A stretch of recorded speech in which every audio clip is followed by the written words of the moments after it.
Hello दोस्तों, quick revision में आपका स्वागत है, अभिनंदन है।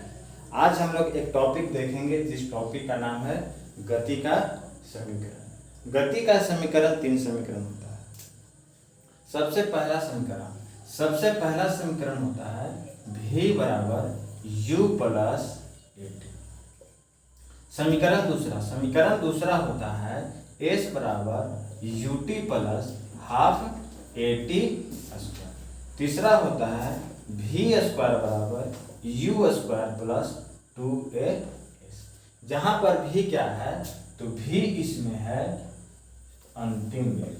v बराबर है अंतिम वेग। u क्या है तो u बराबर है प्रारंभिक वेग। u बराबर है प्रारंभिक वेग। और यहाँ पर t बराबर हो गया क्या तो t बराबर यहाँ पर है क्या, t बराबर है समय। t बराबर समय है। a बराबर क्या है तो a बराबर है एक्सेलरेशन यानी कि त्वरण। s क्या है तो s यहाँ पर क्या है तो s है विस्थापन। s बराबर विस्थापन। तो हम लोग को पहला समीकरण, दूसरा समीकरण और तीसरा समीकरण। पहला समीकरण से हम लोग को क्या प्राप्त होता है तो पहला समीकरण से हम लोग को प्राप्त होता है वेग। पहला समीकरण गति का जो पहला समीकरण है वो क्या बताता है तो वेग और समय को दर्शाता है। वेग और समय को दर्शाता है। जब हम लोग u बराबर अगर 0 रखते हैं, a बराबर अगर यहाँ पे 0 हो जाएगा तो हम लोग को पहला समीकरण जो है, पहला समीकरण क्या बताएगा तो पहला समीकरण वेग और समय को बताता है।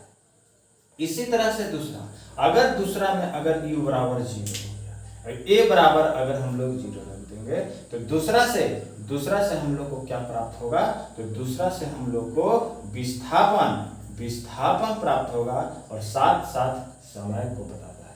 दूसरा हम लोग का अब समीकरण जो है, गति का जो दूसरा समीकरण है वो हम लोग को विस्थापन के साथ साथ समय को बताता है।